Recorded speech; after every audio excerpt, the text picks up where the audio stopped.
Hey, this is Depose. That's Jacob. Hi. We're the Faint. This is E-Rockster.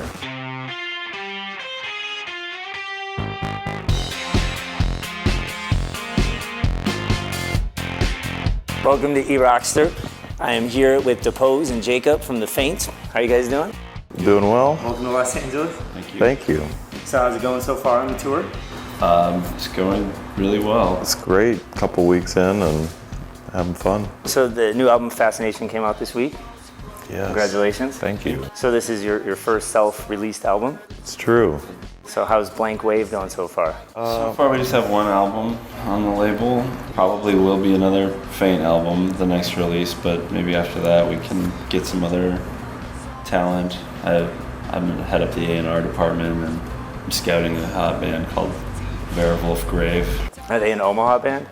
Yeah, it's my side project, man. What brought about the idea of Blank Wave? Well, it's like file type, you know. We figured that that's sort of where music is heading. It's just more digital, easier to take care of. It's better for the environment. We're definitely just referencing the future And our past, kind of. yeah. I noticed the new album's printed on recycled paper. Yeah. If you do buy the CD.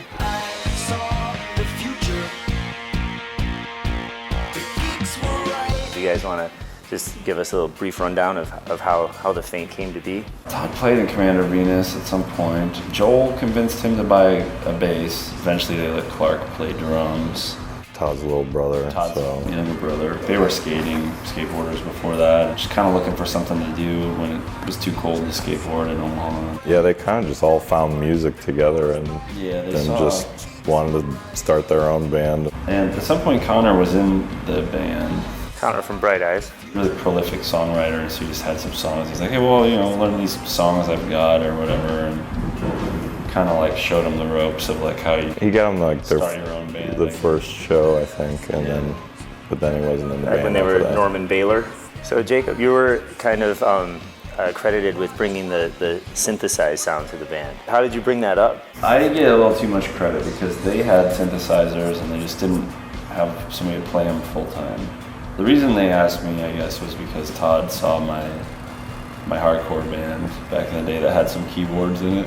I heard that you tried to like bribe them with a keyboard or Yeah, I something. wanted to use they had a Poly 61, and I said, well, if I join your band, can I use it in my band too? And Todd was like, no, shut up. So I was like, all right, well, I guess I'm gonna join your band then. You came from kind of a different background as well. You were in a death metal band. That's true. I used to be in a death metal band. My style of metal has always been a little more angular, linear. It's like Gore Guts meets Cryptopsy or something like that. I think that they were just excited about having like a totally different perspective on music in general, and I had heard Blank Wave and was a fan and saw them play, and I was like, yeah, this is great stuff.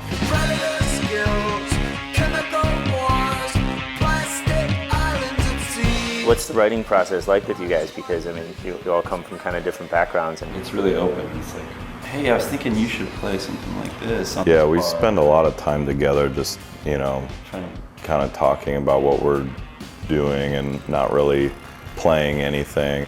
People tend to forget stuff fairly quickly. It's like we used to record everything with a little tape recorder, handheld thing. And like Dance Macabre days, it was like play, Oh yeah, is this it? Play that. Do you remember this? Eyeballs float in wet green grass. I got a chainsaw motor that's filled with rain. tell me about Enamel. That's where you recorded Fascination. It's a rad little building that we bought. We kind of wanted to move on from The Orifice, which is a place we used to work at. It's been a pretty rad experience being there. We built our own studio and wanted to really fully try to do it ourselves, like the recording process. So you guys all still live in Omaha? Oh yeah. No plans to move? There's just no way we could do what we have, the amount of freedom and creative freedom and actual just living freedom, and do it in a lot of other cities. When I think of Omaha, I don't really think of, industrial or, kind of dark new wave music. I mean, how did that come about there? I think part of it was just a desire to do something different than what other bands in Omaha were doing and what the bands that we were playing with on tour were doing. We always liked the darker melodies, the minor chords, that feel. Like all of our favorite music, was like that. And we were playing house shows, and like we realized that the most fun songs to play were just the most dancey ones. What goes on during the live shows? I don't know. We just rock out and. Do you ever have anything to do with the multimedia side of it?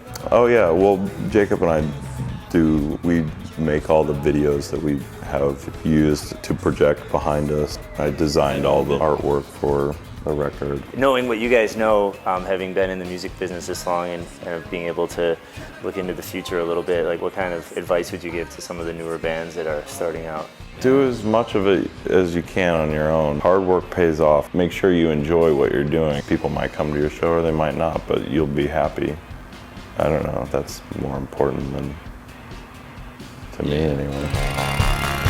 To watch more interviews like this one, go to erockster.com, where you can also listen to our commercial-free stream 24/7. At eRockster, we play everything from indie rock to classic rock, dance to soul, jazz to hip-hop. And with the library of more than 5,000 tracks, you'll hear way more variety than your typical radio station without annoying interruptions. Also at eRockster, we feature artist bios and lyrics, thousands of songs and videos on demand, as well as music blogs and forums. Thanks for watching.